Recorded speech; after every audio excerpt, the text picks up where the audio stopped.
Hi friends, எல்லாருக்கும் வணக்கம். This is Sivaji. Friends, last ஒரு வீடியோ ஒன்று அப்லோட் பண்ணியிருந்தேன். அதாவது பயமாக இருக்குது சார், எனக்கு வந்து அந்த ட்ரேடிங்கில் வந்து என்ட்ரி எடுத்ததுக்கப்புறமா பயம் வந்துட்டு இருக்குது அப்படின்னு. இதில் வந்து ஒரு கமெண்ட் ஒரு வியூவர் பண்ணியிருக்கேன். கடைசி வரைக்கும் சொல்லவே இல்லை சார் அப்படின்னு. எதை சொல்லவே இல்லை அப்படின்னு புரியல. ஆக்சுவலாக பார்த்தீங்கன்னா, ஒரு ட்ரேடிங் எடுத்ததுக்கப்புறம் பயம் இல்லாமல் இருக்கணும்னா என்ன பண்ணணும் அப்படின்றத மென்ஷன் பண்ணியிருந்தேன். தரவாக ஒரு இடத்துல தெளிவாக தெரிஞ்சுக்கிட்டதுக்கப்புறம் வந்து உங்களுக்கு பயம் வராது. ஆனால் ஒருத்தர் காப்பி ட்ரேடிங் ஒருத்தர் பார்த்து பண்ணணுன்னா ஆட்டோமேட்டிக் பயம் வரும். அவருக்கு க்ளீனாக தான் அந்த வீடியோவில் சொல்லியிருக்கேன். எதை அவர் எதிர்பார்த்து அந்த வீடியோ பார்த்துருந்தான்னு தெரியல. சொல்லவே இல்லை சார் கடைசி வரலாம் அப்படின்னு. ஆக்சுவலாக இந்த வீடியோவில் மேபி அந்த விஷயமா இருக்கலாமா அப்படின்ட்டு அந்த வீடியோ சொல்லிட்டதுக்கப்புறம் நம்ம அப்டேட்டுக்கு போகலாம். இப்போது ஒரு ட்ரேட் நீங்கள் எடுக்கிறீங்க, ஒரு 100 ரூபா ஒரு ஹெச்பா அப்போ வரைக்கும் 5 ரூபா லாபம் கிடைக்கும் அப்படின்னு வாங்குறீங்க, எக்ஸாம்பிள் வச்சுக்கலாம். ஸோ 105 ரூபா பண்ணால் உங்களுக்கு ப்ராஃபிட், ரைட்டு, ஓகேங்களா? இப்போ 100 ரூபாயிலேருந்து 105 ரூபா ப்ரைஸ் மேலே போகுது அப்படின்னா உங்களுக்கு சந்தோஷம் தானே வரணும். இப்போது 100 ரூபாயிலேருந்து 101, 102, 103, 104, 105 இந்த மாதிரி போக சொல்ல உங்களுக்கு சந்தோஷம் தான் வரணும். அங்கே ஏன் பயம் வருது? உங்களோட ப்ராஃபிட் ஏரியா தானே அது, அங்கே ஏன் பயம் வருது? ஏன்னா 101 போயிட்டு திரும்பிடுமோ, 102 போயிட்டு திரும்பிடுமோ, 103 போயிட்டு திரும்பிடுமோ அப்படின்ற பயம் இது, ஓகேங்களா?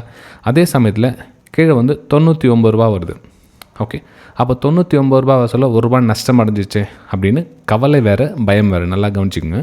ஒரு ரூபா நஷ்டம் அடைஞ்சிடுச்சு அப்படின்றது கவலை. இப்போது 98 ரூபாய் நீங்கள் ஸ்டாப் லாஸ் போட்டிருக்கீங்க. இப்போ 98 ரூபாய் நீங்கள் கட் பண்ணிக்கிட்டிங்கன்னா 2000 ரூபா போச்சு, அதை மீன் 2 ரூபா போச்சு அப்படின்னு ஒரு கவலை. ஆனால் எப்போ பயம் மாறுது அப்படின்னா 98க்கு கீழே ப்ரைஸ் மூவ் ஆகுது இல்லையா, அப்போ வந்து அந்த கவலை வந்து பயமாக மாறிடுது. பயம்ன்றது வந்து எங்கே போதும் தெரியலையே, போகுமா, ரிகவர் ஆகுமா இல்லையா தெரியாது, எவ்வளோ தூரம் நஷ்டம் அடையும் அப்படின்னு தெரியாது. ஸோ இந்த மாதிரி நீங்கள் பயந்துகிட்டே இருந்தீங்கன்னா உங்களால் கடைசி வரலும் சக்ஸஸ்ஃபுல்லாக ஆக முடியாது ஃப்ரெண்ட்ஸ். அதனால் தான் உங்களுக்கு அந்த வீடியோவில் உங்களுக்கு மென்ஷன் பண்ணியிருந்தேன். இப்போ எக்ஸாம்பிள் அது எப்படி சொல்லியிருந்தேன் அப்படின்னா, ஏன்னா இந்த வீடியோவில் சொல்லிவிட்டு வீடியோ மூவ் பண்ணிடுறேன். நெக்ஸ்ட்டு இப்போது இன்றைக்கி மார்னிங்கில் மார்க்கெட் வந்து இந்த இடத்துல சப்போர்ட் எடுத்துச்சு, ரைட், ஓகே. சப்போர்ட் எடுத்து மேலே ரிகவர் ஆச்சு, திரும்ப ரிஜெக்ஷன். ஸோ ரிஜெக்ஷனில் நான் என்னோடய வியூனா, இந்த சப்போர்ட் செகண்ட் சப்போர்ட் வரலும் ப்ரைஸ் வரும். ஸோ இந்த தூரத்தை நம்ம டச் பண்ணி ட்ரேட் எடுக்கலாம் அப்படின்னு எக்ஸ்பெக்டேஷன் பண்ணுது. ஸோ மேலே வந்து எஸ்எல் ட்ரிகர் ஆகிட்டு நேரத்தில், ரைட், ஓகே. சரி, கொஞ்சம் நேரம் வெயிட் பண்ணியாச்சு. ரெண்டாவது டைம் பார்த்தீங்கன்னா ப்ரைஸு இங்கே லோயரில் ப்ரைஸ் திரும்ப சொல்லும். இங்கே வந்து ஒரு ஆப்பர்ச்சுனிட்டிஸ் கிடைக்குது. இப்போது ப்ரைஸு இந்த டாப்பில் ஒரு லோயரில் ஃபார்மேஷன் ரிஜெக்ஷன் கிடைக்குது. இந்த ட்ரேடை மிஸ் பண்ணவங்க இந்த ட்ரேடில் என்ட்ரி ஆகலாம், என்ட்ரிக்கான ஒரு வாய்ப்புகள் பாருங்கள் அப்படின்னு நம்மளுடைய ப்ரைம் குரூப்பில் சென்ட் பண்ணி, அது ஒன்லி ஃபார் எஜுகேஷனல் பர்பஸ்க்காக, ஒன்லி ஃபார் என்னோடய வெபினார் ஸ்டூடெண்ட்ஸ்க்காக மட்டுமே ஃப்ரெண்ட்ஸ். அது நல்லா புரிஞ்சுங்க. நிறைய பேர் வந்து தப்பாக புரிஞ்சுக்கிட்டீங்க, அது வந்து டிப்ஸ் கால்ஸ் அப்படின்னு. டிப்ஸ் கால்ஸ் ஒன்றும் கிடையாது, ஒன்லி ஃபார் எஜுகேஷன் பர்பஸ்க்காக தான். ஓகே, சரி. அப்போது அந்த ட்ரேடில் வந்து என்னோடய அசம்ஷன் என்ன அப்படின்னா, ஃபஸ்ட் லெவல், இது ரெண்டாவது லெவல். ஓகே, இது வந்து ஃபஸ்ட் லெவல், இது ரெண்டாவது லெவல். ஸோ ஃபஸ்ட் லெவல் கிட்ட வந்து டார்கெட் கிட்டத்தட்ட 1:2 வந்துச்சு. இது 1:3 வந்து இன்னும் 23 1:3. இங்கே வந்து ஆல்மோஸ்ட் நம்மளுடைய ப்ரொசீஜர்னா ஃபஸ்ட் லெவலில் வந்து 75% வந்து ப்ராஃபிட் புக் பண்ணிவிடுங்க. மிச்சம் இருக்கிறத வந்து ட்ரையல் பண்ணி கடைசி டார்கெட்டெல்லாம் மூவ் பண்ணணும். இதில் நீங்கள் ப்ராக்டிஸ் தொடர்ந்து கண்டினியூவாக பண்ணிட்டீங்க அப்படின்னா அந்த ஃபியர் நான் சொன்னேன் இல்லைங்களா, இப்போ 100 ரூபாயிலேருந்து 105 ரூபா போக சொல்ல உங்களுக்கு அந்த பயம் வருதுன்னு, அந்த பயம் வந்து கொஞ்சம் கொஞ்சமாக உங்கள்கிட்ட போகும். ஆனால் அது தெரியாமல் எங்கே போதும் என்ன போதும் தெரியாமல் பண்ணிட்டு இருந்தீங்கன்னா நீங்கள் 2 ரூபாயில் ப்ராஃபிட் புக் பண்ணிவிடுவீங்க. அது 5 இல்லை 10 ரூபாய் கூட போகும். அப்போது வெயிட் பண்ணியிருந்தால் 8 ரூபா கிடச்சிருக்குமே, இப்போது வந்திருக்குமே போயிருக்குமே அப்படின்றது வேறு.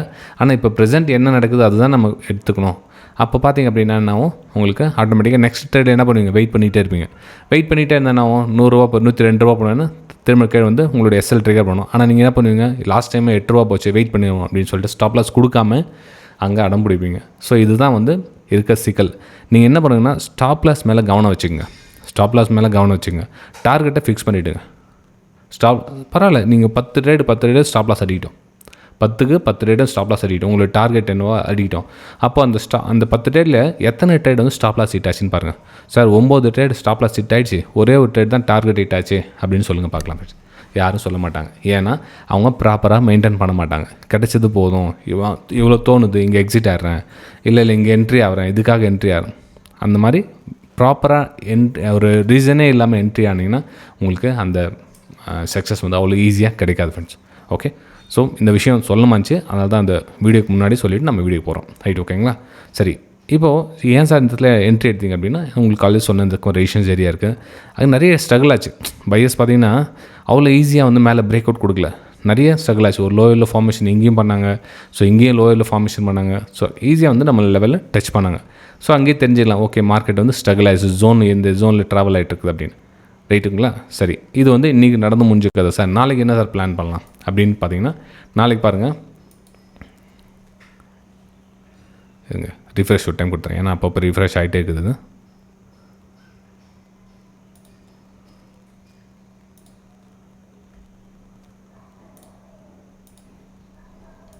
ஓகே, நம்ம 10 மினிட்ஸ் டைம் ஃபிட் பண்ணிக்கலாம் ஆஸ் யூஷுவலி, இல்லை டெலீட் பண்ணிடலாம், இன்றைக்கி எல்லாம் முடிஞ்சிச்சு இல்லையா? சரி, ஓகே. இப்போது நம்ம இந்த இதில் ஒரு விஷயம் வந்து அப்சர்வேஷன் பண்ணோம் நம்ம. அதாவது 2 டைம் வந்து பையர்ஸ் வந்து மார்க்கெட்டு ட்ரை பண்ணாங்க. இதில் மார்க்கெட் வந்து 2 டைம் வந்து பையர்ஸ் ட்ரை பண்ணாங்க. கீழே வந்து ஒரு டபுள் பாட்டம் மாதிரி க்ரியேட் பண்ணியிருக்காங்க அப்படின்னு. ப்ரைஸு மிடில் ட்ராவல் ஆகிட்டு இருக்குது. நேற்றோட வீடியோ போய் பாருங்கள், பார்க்காதவங்க பார்த்துங்க தெரிஞ்சிருக்கும் உங்களுக்கு. இப்போ ப்ரைஸு மேலே அதாவது இந்த இடத்துல ட்ராவல் ஆகுது. இப்போது இந்த இடத்துல ப்ரைஸு கன்சல்டேஷன் ஆகுது. கன்சல்டேஷன் ஆகிட்டு பிரேக் அவுட் நடந்திருக்கு. பிரேக் அவுட் ஆகிட்டு சஸ்டெயின் ஆகிட்டு மேலே ட்ராவல் ஆகுது. ஸோ இந்த இடத்துல நாம் என்ன மாதிரி பிளான் பண்ணலாம் அப்படின்னு பார்த்தீங்கன்னா, இப்போ மேலே வந்து இமீடியட்டாக வந்து ஒரு ரெசிஸ்டன்ஸ் இருக்குது. எப்போ 24,700 வந்து ஒரு ரெசிஸ்டன்ஸ் இருக்குது.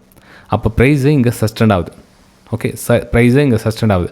அப்போது நாம் இந்த இடத்துல என்ன பிளான் பண்ணோம்னா, ப்ரைஸை இந்த இடத்துல ஒரு பிரேக் அவுட்டுக்காக நம்ம வெயிட் பண்ணோம். ஸோ இந்த இடத்துல அகைன் கொஞ்சம் கன்சல்டேஷன் ஆகிட்டு பிரேக் அவுட் நடந்தால் நம்ம அகைன் 24,725 24,800 வந்து நம்ம டார்கெட்டாக ரீச் பண்ணலாம். அடுத்த லெவல் வந்து இந்த 24,725 24,800 வந்து நெக்ஸ்ட் லெவலில் நம்ம டார்கெட்டாக எதிர்பார்க்கலாம். ஏன்னா இந்த கீழே டபுள் பாட் ஆகிட்டு, ஸோ அதுங்க ரிஜிஸ்ட்ரேஷன் ஆகிட்டு மேலே போயிருக்குது. ஸோ ரீடெஸ்ட் ஆகிட்டு மேலே போனதால் நம்ம அந்த தூரத்தை நம்ம கடக்க முயற்சி பண்ணலாம். சரி, எக்ஸாக்டாக வந்து ப்ரைஸ் அது வரலாம் தான் மேலே போகுமா, அதுக்கு மேலே போகாதா அப்படின்ற கேள்விகள் வருது இல்லையா? அப்போ தான் வந்து உங்களுக்கு மென்ஷன் பண்ணுற பாருங்கள், ஏன் அந்த ஏரியா உங்களுக்கு 24,745 750 அந்த ஏரியா உங்களுக்கு மென்ஷன் பண்ண அப்படின்னு பார்த்தீங்கன்னா, ப்ரீவியஸ் வந்து அந்த சப்போர்ட் எடுத்த இடம் பார்த்தீங்கன்னா உங்களுக்கு ரெசிஸ்டன்ஸாக ஒர்க் ஆகும்.